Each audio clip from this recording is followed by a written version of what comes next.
anyone can start a business.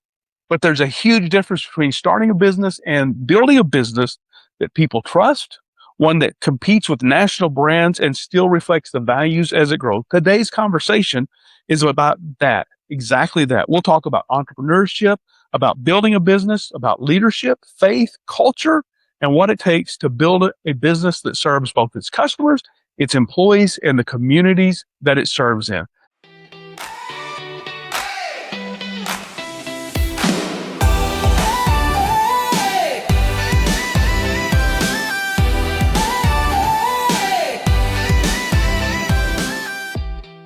This is Kingdom Entrepreneur, where it is His kingdom and your calling.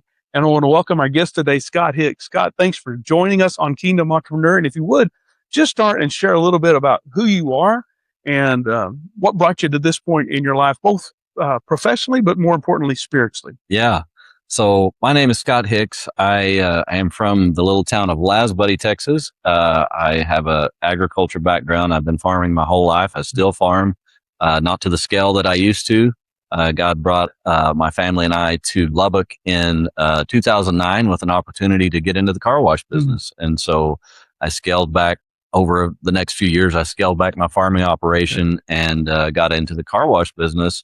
And man, God has used that platform for me in business to have other opportunities to just put Him first and to have opportunities in ministry and men's ministry and things that I never dreamed that the Lord would take me into, because my nature is the guy on the tractor, by myself, a quiet day. So that's my old nature. My new nature now has taken me into different places. And so I like to talk about that. And obviously, I love to talk about the Lord. And so I'm glad to be here. Yeah, for sure. Yeah. Thanks again for joining us.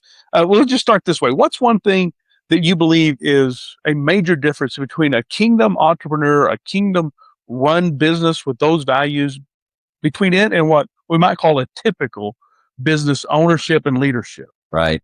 I give this example a lot of times, and the first thing that comes to mind in this is I had a friend that was pretty successful in business, but he had kind of some gray areas. He operated in business, and so at one point, I was a younger man, probably just out of college or in college at the time, and he told me, he's like, "Well, I like to separate my relationship from the Lord and my business." And man, that just hit me sideways. I was just like, that's not even a real thing. That's not even possible, because either we do what Jesus said in Matthew 6:33 and we seek first kingdom, or we don't. Right. And so if we're about seeking kingdom, which in that context is relationship, either I'm seeking first relationship first in every area of my life, or I'm not. And so as far as business is concerned, it's all a reflection of who I am as a Christ follower. Okay. Right. Yeah, it really is. And I love that you shared it that way, because it's throughout Scripture, but if you don't really stop and think about it, it's easy to miss. And there's so many. I've had the same experience. A guy came up to me and said, that sounds good and that's great for Sunday, but Monday through Saturday when I'm running my business, that just doesn't work. And the truth is, it does work. And the Lord's always, His way's always better. In your journey, you talked about agriculture and you still do that. How did you decide that car washing would be the chosen business that you were going to get into and invest and stick with? Well, I guess it's kind of a weird journey, but I mean, I was always interested in car washes for whatever reason. I like the clean pickup. I'm always that way. And so a friend of mine that was in that world just kind of called me out of the blue and said, "Hey, would you be interested in washing car in owning a car wash?" And it's funny because the journey and I love, you'll find this out about me. Romans 8:28 is one of my favorite verses, that all things work together for good.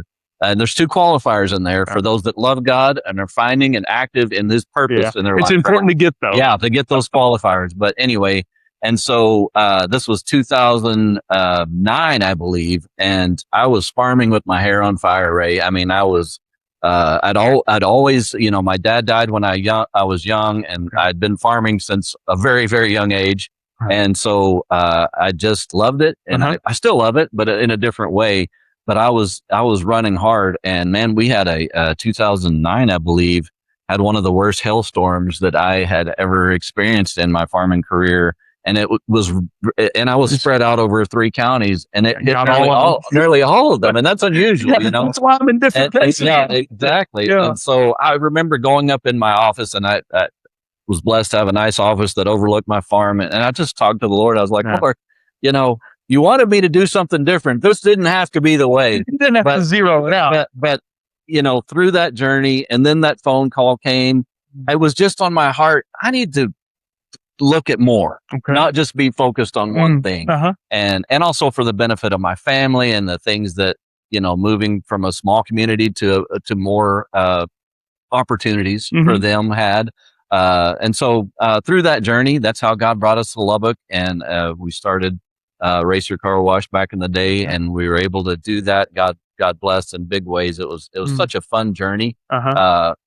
Winning is fun, right? Winning is fun. Really is. And I know we're going to talk a little bit about what not winning looks like as well, but winning is fun. And Racer was a fun win, and we got to experience a lot of growth really rapidly, and it was fun to work through that. And we worked hard at it, and did things a little bit differently than that were being done before. And so we got to see some success. But through that journey, spiritually speaking, God was doing some things in my life as well.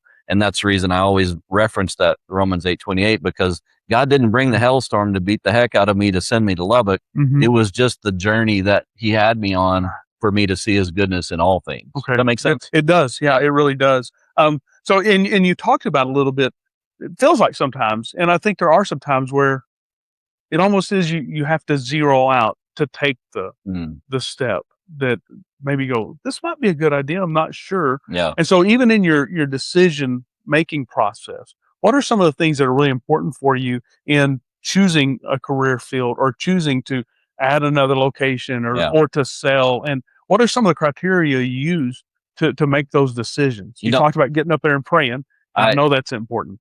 I like the scripture in Proverbs that talks about without vision, people perish, right? Or one version says are actively perishing. And so, I like to have vision. I like to have purpose. And I talk about that a lot with my employees and the people that ask me these kind of questions. But honestly, I feel like sometimes I'm more reactive than proactive in the very thing that you're talking about. Okay. What's that mean? Here's an opportunity. What do you do with it versus planning an opportunity or planning for the next thing? I think sometimes I'm lacking in that planning for what might be or what God has for me next or whatever and I feel like a lot of times I just need to ask, Lord, what do you have? Okay. What do you have next? And God is so good about connecting with us. Scripture says if we move towards him, he comes right to us, right? He always comes further and faster. Right, exactly. So I know that sometimes that's a weakness on my part. And so I end up being more reactive than proactive. And so I'm working on that. Okay. And God has been working on that in me. But as far as giving advice on that, just put the Lord number one in your life. Have Christ as the center of who you are in all things. And then the business aspect of it will be just part of who you are on your journey with him. And as you do that, I was talking to a young man the other day that was wanting to know, how do I get there? How do I plan? And I was like, man, but look, I went to work when I was 13 years old and I've been working ever since. And so my answer to nearly every question is go to work. Right. So go to work, and work always leads to something good, whether it's the ultimate plan or just a part of your journey. Right. Going to work is such a good thing, because for us as men and as businessmen, as business people, when you're at work, your mind is engaged. It's engaged in what you're doing. It's engaged in the work. And we find value in that as people. That's the way God made us. Whereas if I'm sitting on the sideline and I'm just waiting for management, so to speak, it never works out well. And in my experience watching and in my own experience, it just is better when I'm engaged and I'm moving forward, and it will lead to something good for somebody that needs a job or is wanting a better job. If you take a job and people see you and see your work ethic and see what you do, it will lead to another better job. And ultimately it can lead to the career that you wanted from the get-go. Man, I love that. I remind myself and then others pretty often that you can't steer a parked car. You can turn the steering wheel, but it doesn't make it. So you got to be moving. I love that. Yeah. And you've mentioned this already a little bit, and you've mentioned Proverbs. I know that that's one of your favorite books. And in fact, you've got a Wednesday morning Bible study and a Tuesday morning Bible study. That's what you study all the time. And how long have you been doing that? Going back to 2016, the Lord just gave me that as a vision for a men's ministry to have as the base. Okay. Right. So, wisdom is the focus of Proverbs. The wisest man that ever lived wrote the book. And so my focus and reasoning for doing that is to have the base to come in and get guys to agree to read a proverb a day that matches the day of the month. I mean, it's easy to follow along. And I always say, look, I'm a very average reader. It takes me 2.5 minutes to read that average proverb. Not long. So 2.5 minutes to glean some wisdom that I can apply in my life. And in the content part of my New Living Bible that I have, at the beginning of each chapter or each book, I mean, it'll have the content of that book. Okay. And so the content part of Proverbs it says, knowledge is good, but wisdom is even better. Yeah. And so wisdom is where the rubber meets the road of the knowledge that I've accumulated about who God is, which is a good thing. But the wisdom and the application is where it's even better. And I get to see that the efforts that I put in to connect with God come into fruition and they come into play in my life. Does that make sense? It really does. Yeah. And I love that. You also reminded me as you were talking about, and you said, since I was 13, I don't know if you remember the first time we met. I remember it because I'd been in car washing since I was 13 years old. Yeah. But I'm interested in doing more what you've done. And the thing I appreciated the most was you weren't territorial. Like, hey, I'm in the car wash space.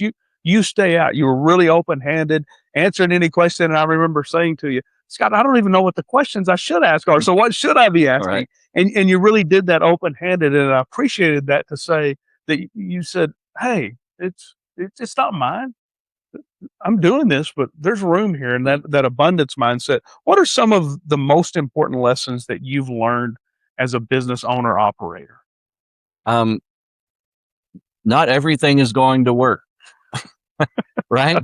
And I've learned that a little bit, just over time, where you go, I think this is a great idea. And you really put it into play, and, maybe it fails, but, without some failure in business, I think we can lose appreciation for the wins. Oh, right. What I mean? Sure. And so, man, God has just recently been growing this in me to be okay in that. Okay. You know what I mean? Yeah. To be okay, because ultimately my God is so much bigger, right? Yeah. My God is so much bigger than whether I win or lose today at the car wash or at my farm, or if I get a hailstorm or whatever. He's so much bigger than all that.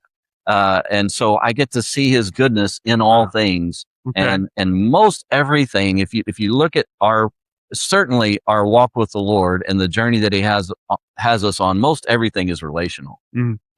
That is a blessing in our life. You know what I mean?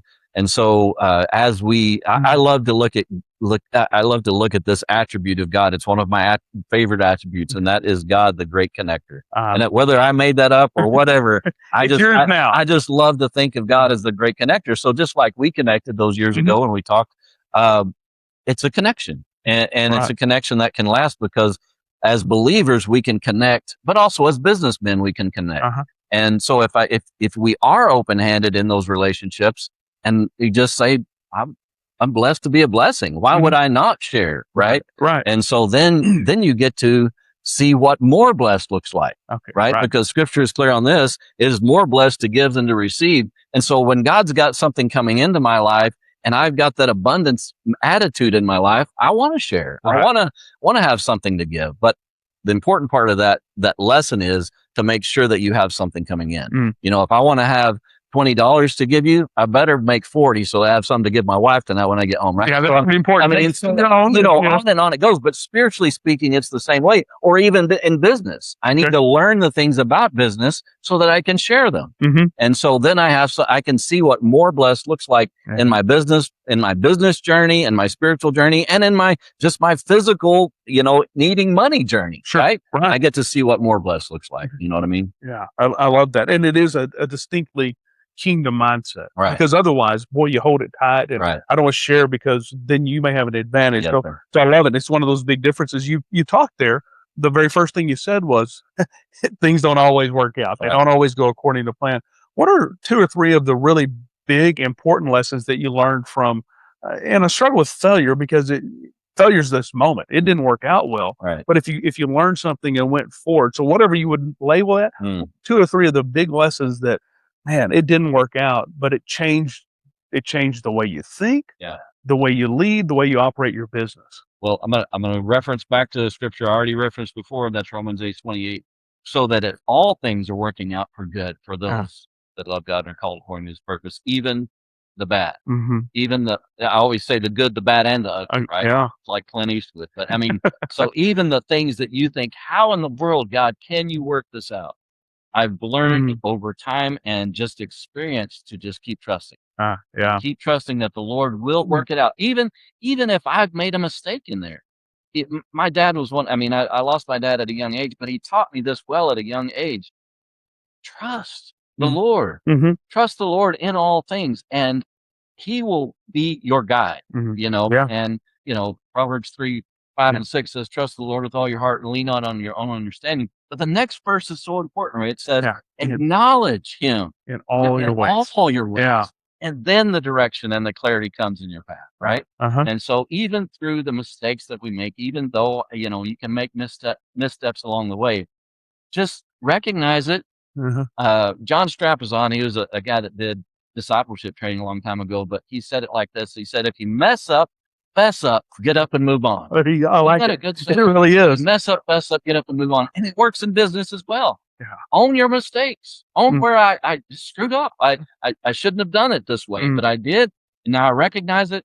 Let's fix it. Let's move on. Right. So I don't know if that's kind of me. That's a huge one for sure. Yeah. It is one of the real things. And so you've talked about Racer Classic, which, my estimation, I'm a clean car guy too. And before when I was in between some car washing, that's where I went because you did the best job. The car was clean, service was great, and I appreciated that. After you sold that, you already had some in bays, and you decided to go back to the Express, and you've built up Grind Seam by opening new locations and revitalizing existing ones. As the company has expanded, how has your leadership had to evolve?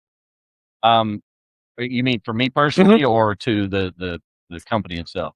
For you personally, and then as you've led the company. Yeah. I probably have leaned back on some of what I learned back from my racer days as well, because again, I was my nature is I'm the guy on the tractor, right? I'm still the quiet guy on the tractor, but through the business experience of what we did at Racer, and God blessed and expanded that, and so we had a lot of employees. Employees are just an interesting thing, because they can all in one. And I'll tell an employee this: I love my employees, but they can be the biggest pain of your day, and they can be the biggest blessing of your day.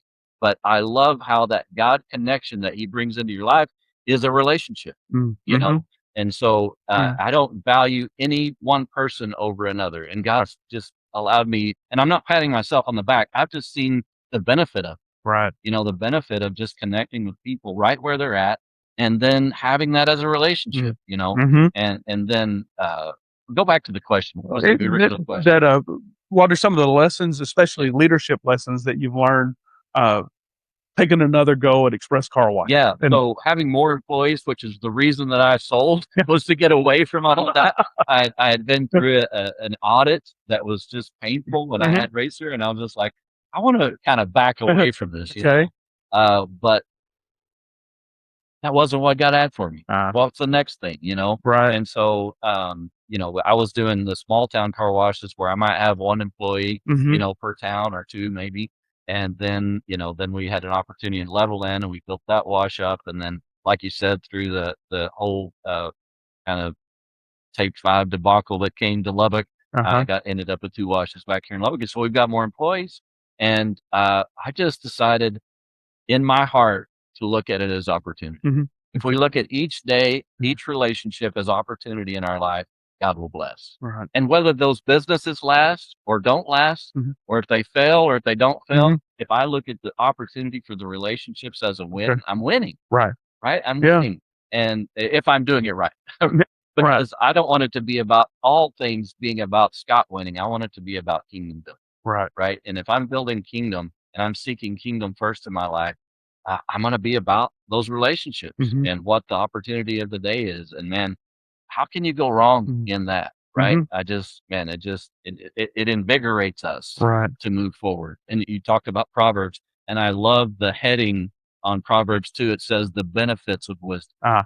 Benefits. And so I always say it like this: if we as people see a benefit in doing something, we'll do it again. And so if I see the benefit in what we're talking about today, Ray, if I see the benefit in it, I'm going to keep it up. Right. And if I see the benefit in having these employees and having these connections and the benefits that are flowing from it, it just gives me energy. And it's such an important point, because as you said, they can be the most frustrating. Yeah. But even in the frustrating, there's usually an opportunity to connect more deeply if you get past the and so you can connect more deeply. You're able to serve them; their lives improve. And then I also know that customer service is something that's really important to you. Yeah. It's easy to talk about, and it seems to me, I don't know that I'm qualified to make this statement, but it seems to me that everybody's talking about customer service, but very few are actually focused on it being a reality. Right. And so for you, customer service is important. It's easy to talk about. It's difficult to sustain. How do you intentionally build a culture where serving people well becomes the standard rather than the exception? I always just applied it like this: I want it to look like what I would want. Just like what the golden rule, right? Treat people the way that you want to be treated. And so I want the car wash to look like what I want when I go get a car wash. Right. And so that's the way we built Racer. That's the way we continued on into business as we try to build up Crime Scene. And, I always try to get my employees to get that mindset, and I tell them in my employee meetings, if you go to Walmart or if you go out and eat, how are you being treated? How do you feel about that? Right. And then you can bring that mentality back to the job place and say, well, I want to treat people well. Right. And so you can create a mindset and just examples like that for your employees to see the benefit in doing that. So that's, I don't know if that's, well, it is. It's such an important thing. I was reading a couple of weeks ago about Chick-fil-A and them adopting "It's my pleasure." Right. And they honestly, I think they went through. Test them on that. Well, there actually was a period where I think the thing I loved about it, you can get a chicken sandwich a ton of places, but the employees their culture was, and they were taught to say it like they meant it, and to act like this is true. And there was a period where it seemed like that kind of wavered, and now that it seems like they've renewed that. But the guy who brought that in said, "Oh, this will be an easy thing." It's what he thought. And then the book was about how long it took for that to become the culture and the automatic thing. My daughter worked at Chick-fil-A, and occasionally still she'll say, this is 7.5 years later. I'll say, "Hey, thanks for doing that." She says, "My pleasure." And she says it like you mean it. And I'm like, man, I appreciate that. And so it is that culture. Many entrepreneurs chase growth at all costs. And I know that my impression is that you've decided there's some opportunities that are not yours.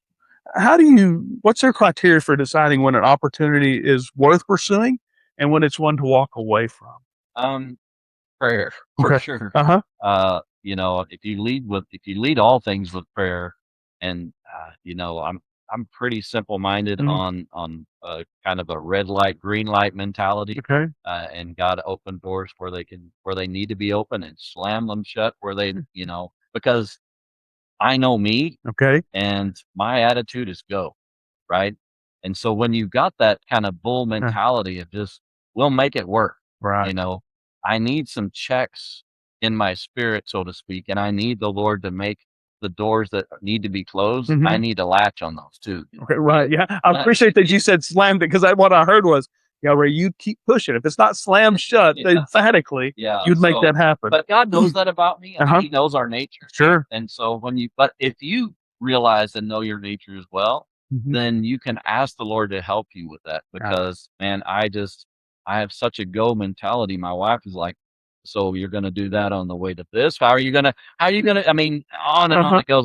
When I was doing Racer, I had a chance to wash an Amarillo, and I was still farming a lot. And she said, so is Amarillo on the way to Laz, buddy? I mean, what are you gonna do? And I remember thinking, It yeah, can be. that makes sense, you know. I mean, so Right. but I'm really bad about and I, I guess I need to learn more about delegation, right? Okay. Because the delegation part of growing a business is so important. And I am such a hands-on person. It's hard for me to not be involved in all things, Right. whereas we really need to be, and the Lord is teaching me this, empowering people as we go, not only in business, but in our lives. Right. We need to be about empowering people. So anyway, Okay. that's aside. Yeah. No, it's important because it's one of the challenges I think every business owner goes through is like, I've built this. You start at one level, and as you build, you become the lid. It can only get so big, only so much can be done, and it's hard. One of the things in my business coaching we talk about often is whatever you're strongest at, that becomes the weakest part of the business because you hold on to it and it runs through you, and it's so hard to let go. So yeah, you highlight something I think is really important. I know you've spoken publicly about your faith. You take every kind of opportunity, even at car wash associations. You lead a devotional to kick that off. How has your relationship with Christ influence the way you lead your business and your team?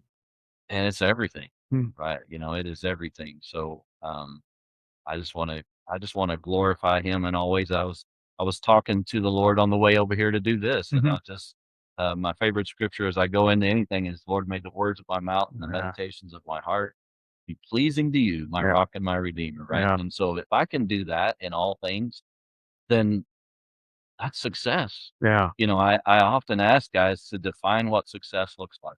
What does success look like to you? And Mhm. so, as you look at that and you can think, well, I need this, I want all these things. But Mhm. if at the end of the day, you put your head on the pillow and you don't feel like you've been successful, you haven't, Mm. right? You Mhm. haven't, because of success is me growing closer in my relationship to the Lord. If that is my definition of success, then whatever happens in today, if I'm growing closer to Him, Yeah. then I'm winning. You Right. know what I mean? Yes. And so, business is business, right? And those things I just think are added on to who we are Mhm. as a Christ follower. Yeah, that's great, and you jumped ahead. Are you reading my notes? No. That's great.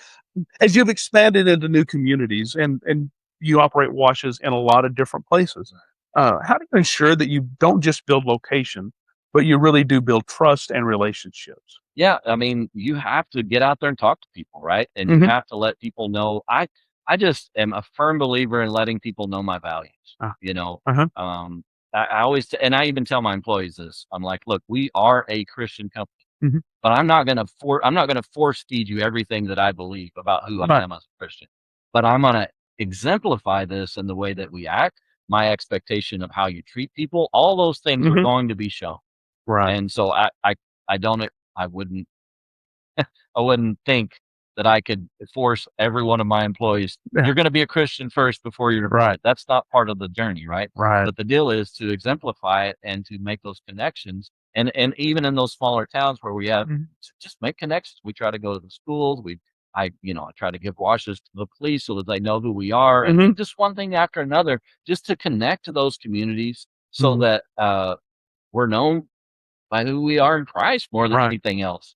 And I don't have to preach all the time for that to happen. A lot of times you just need to live it, Right, right? and it's Saint Francis of Assisi who said, "The way you live is so loud." Oh no, he says, "Preach the gospel always. Use words when necessary." Yeah, And exactly. so it is to live that way every day. Right, And you touched on something that I think it's one of the struggles for believers who have kind of compartmentalized their faith and their business ownership or leadership with employees to say, "Wait, can I really be that open about who I am and what I believe and how I operate and how this team's going to operate, this business is going to right, operate, even if you don't believe the things I believe. You're still important and valuable, and you just need to understand this is the standard that I've set, right, that we set." And so, how have you found that to be first possible? right. Because a lot of people go, you just can't do that. And then, what are some of the fruits that you've seen from saying, oh, I'm going to treat you the way I want to be Right. treated? Well, And the other values. first off, it has to be a priority in my life, Mhm. right? Mhm. I have to prioritize that. And then I just came from a manager meeting. We do a Zoom manager meeting every week. And so I had my managers on, and they know that we're going to start that meeting with prayer. Mm-hmm. That may not be something that happens in their life every day, Yeah. but for that, if I don't prioritize that, then what am I doing? Right. And so I love to pray a blessing over my employees, over my managers, pray for safety, pray to all those things, because that's just connecting me to him, Yeah. and that's connecting Grime Scene to him Right. in such a way that I just believe that's prioritizing what's most important. Mm-hmm. And the benefits of that are I get to pray with employees that know that I will. Right. Right? They Yeah. know that that's Hey, I'm available. going through something. It's got to pray with me and Right. for me. And so Yeah. that's such a cool thing to go through your day. And I mean, stuff's going to happen in life, right? Yeah. For all of us. And- Jesus said it clearly. In this world, you will have. Yeah. Not might have trouble. You're going to have it. You will have. But he didn't stop there and say, Yeah. hey, good luck with all that. Right? Right. He said, be of good cheer. Yeah. For I've overcome this world. So Okay. if we're going to live that overcoming attitude and mentality in life, we have to do it, Mhm. right? We have to do it. And so we have to be that example, and we have to show what joy looks like. You know, I always say in this works in business and in just in life in general, if I'm trying to build my spiritual reputation consistent, and I'm trying to stay consistent in that, it is speaking as I go, right? It is speaking. But then when something happens, it yells out, this is who I really am. Right. Especially something big, not what you would choose. Right, exactly. Right. Yeah. You know, a crux moment in life where something big happens. And so that becomes the real opportunity to show your character, your true character. Right. And if the consistency stays on par and it grows right through those things, you know, people are watching. Right. And you get the opportunity to talk to them about who you are in Christ, right? And who you are as a businessman that can face a problem and keep moving forward, or sell a business, you know, that you didn't necessarily want to, or whatever things are coming up that you just keep going in the right direction, which is towards him. Right. And then whatever happens along the way that won't destroy you. Because if any problem along the way becomes bigger than who God is, then we've lost focus on what's most important. Right. Yeah. Man, that was so good. You might want to just rewind and listen to that again, because you're going to face it. And it really does. I think the tests, the trials really do reveal what's inside of us. You know, they say often when you squeeze the orange, that's when you get the orange juice. And you're going to get squeezed in your life, whether you're a business owner, you're a leader, whatever it is, you're going to get squeezed. And so it is a real heart check. Do you think there's anything, I know you compete in a market that has a lot larger companies that have larger market share. What are some important things for someone maybe in your a role that identifies exactly with yours or something different, but there are bigger players in the field? How does that affect the way you lead your business, the decisions you make, and what are some tips you would say, hey, here's what you need to focus on in that setting? You know, in a saturated market, right? In a saturated market, whatever your field is, you know, if it's saturated, I just say you do you, Okay. right?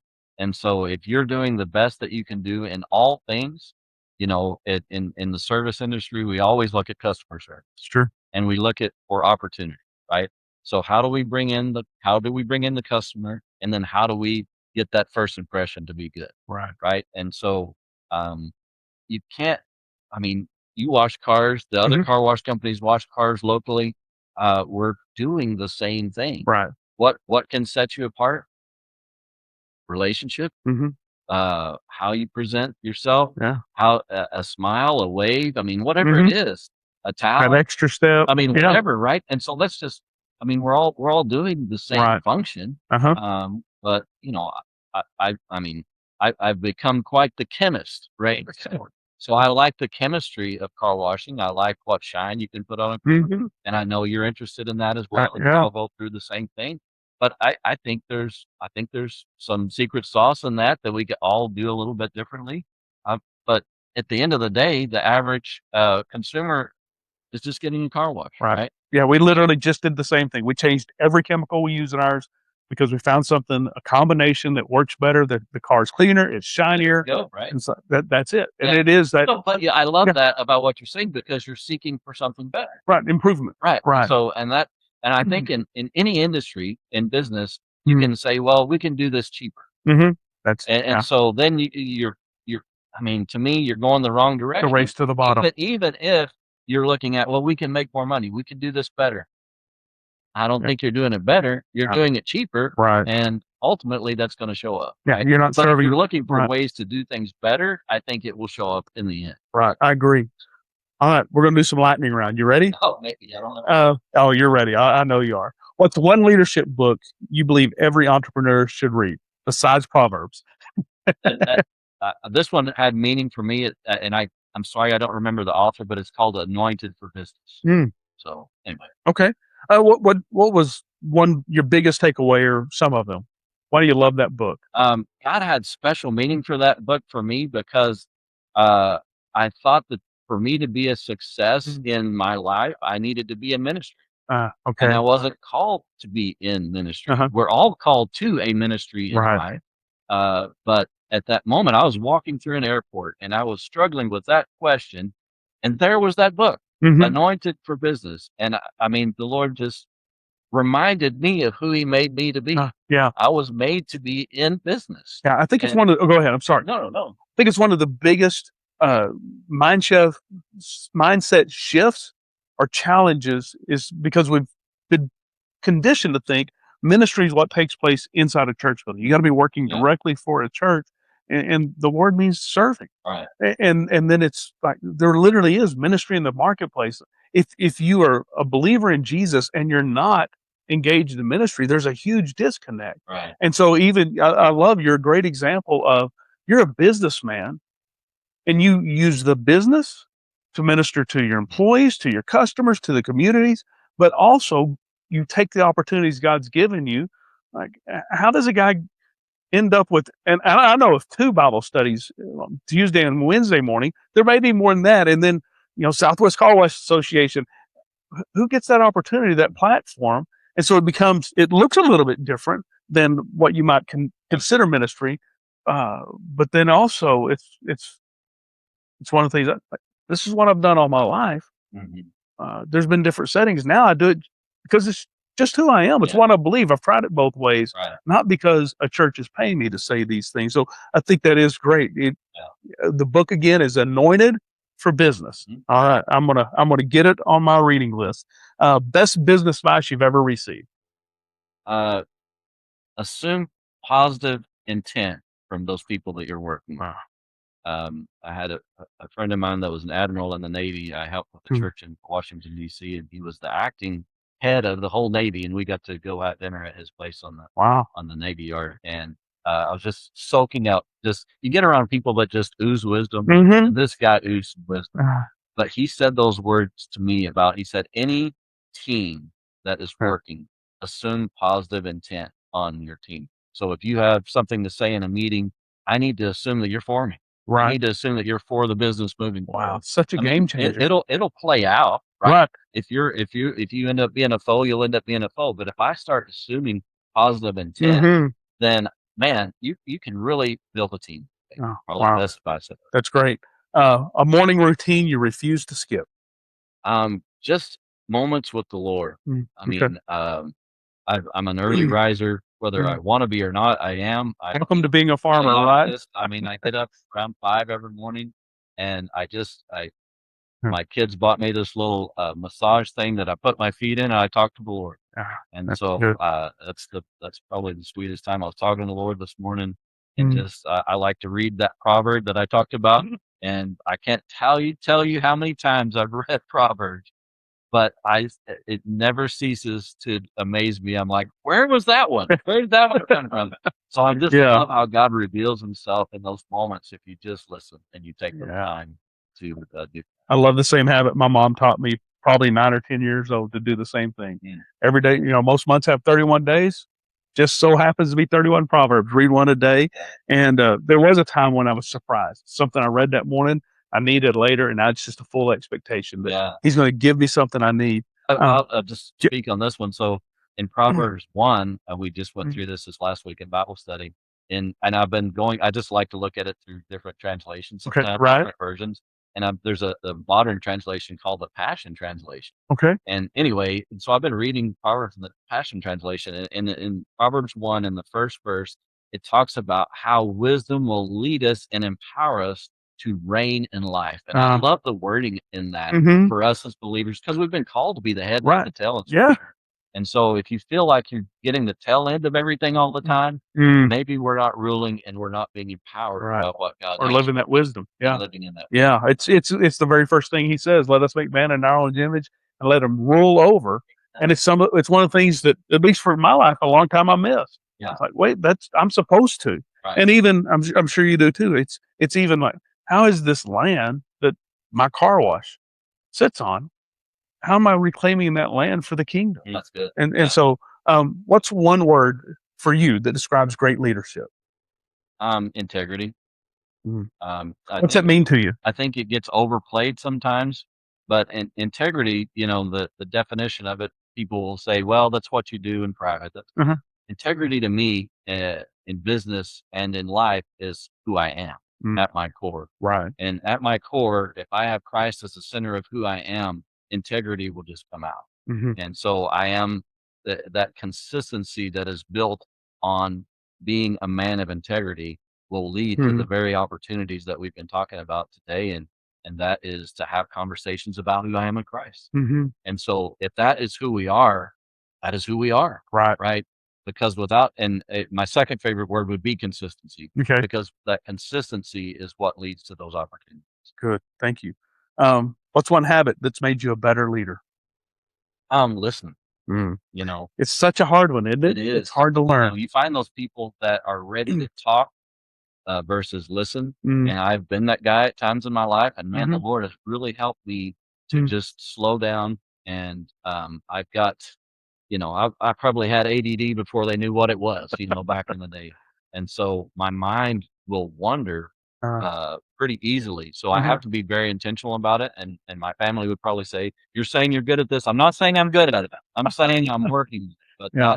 that listening aspect to just hearing where people are at, and then not just being ready to fire back at them, but Mhm. just let Yeah. them vent, let Yeah. them be able to have somewhere down. Yeah. I was grateful for reading 7 Habits of Highly Effective People. Seek first to understand, then to be understood. And it really helped me that way. What's one business myth you would love to eliminate, Um, especially kingdom business? that everything's going to be hunky dory, I guess. It Yeah. the kingdom mindset can be that you're never going to run into hardship, Mm. that you're just gonna, I'm gonna plan this business and it's gonna work, Mhm. and through experience, we can see that I can still be kingdom minded. I can seek after everything about the Lord, and business can still be really Right. hard. Thought you heard the Lord Right. and go, Yeah. either I misheard him or I misunderstood or yeah. Yeah. If you could have dinner with any leader, living or dead, who would it be? Um, Gosh, you may have stumped the band on that one.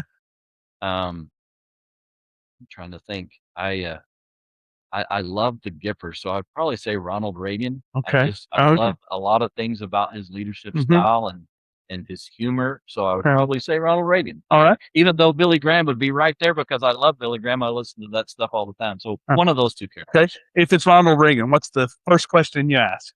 Um, Man, this lightning round is getting me here. Um, how you take the blows of Mm. the world coming against you and you keep moving forward, I Mm. guess. Okay. Because I think he did that really well in a lot of ways, because he had a lot of things against him, and yet he led through a very tough period of time, Mhm. and did, in my estimation, did a pretty amazing job. I know he made some mistakes, just like we all do, but I thought he did Yeah. probably one of my favorite presidents, certainly in recent. He's definitely my favorite of my lifetime. Yeah. Okay. Finish this sentence. Success without character is. It's wasted, Mm. wasted, because you know the character aspect of who we are, is that's how success is really defined. Mhm. Right. Like I said a while ago, I ask that question often, how do you define it? Mhm. And if it's just in dollar signs, you're losing, man. Right. You're losing because that's not the ultimate test, and eventually it will play out and show its emptiness. Yeah. You know? Yeah, and, my thought is just true success. Like, you can measure success in a lot of ways, but true success without character, I would say, is impossible. Right. Yeah. Okay, one more, finish the sentence. The best leaders always Um, Again, listen comes to mind, but they always put Christ first. Mm, You know, yeah. there's not a place a, in my estimation, for a leader, a true leader that uh, is is professing Mhm. to be a Christian, to not have Christ at the center of all things. Yeah. And so, without that, again, success is eluding them. You Yeah. know, Okay. Scott, project out 20 years from now. I want to be old. Only if you think so. Oh, No, I think it'll be. um, okay. Buildings may be remodeled, equipment may be replaced, someone else may own the company or be running the company. But what do you hope people will say about Scott Hicks in 20 years, about the way you led, Mm. the culture you built, and the impact you had on the lives of others? He taught me how to love well. Mm, You know, if somebody can say that about me, because I like to put my name in 1 Corinthians 13. mm, I like to put my name in there. Scott is patient. Scott is kind. Scott is not rude. mm, He mhm. doesn't remember the wrongs that people Yeah. do that. You know, so Mm, the love chapter.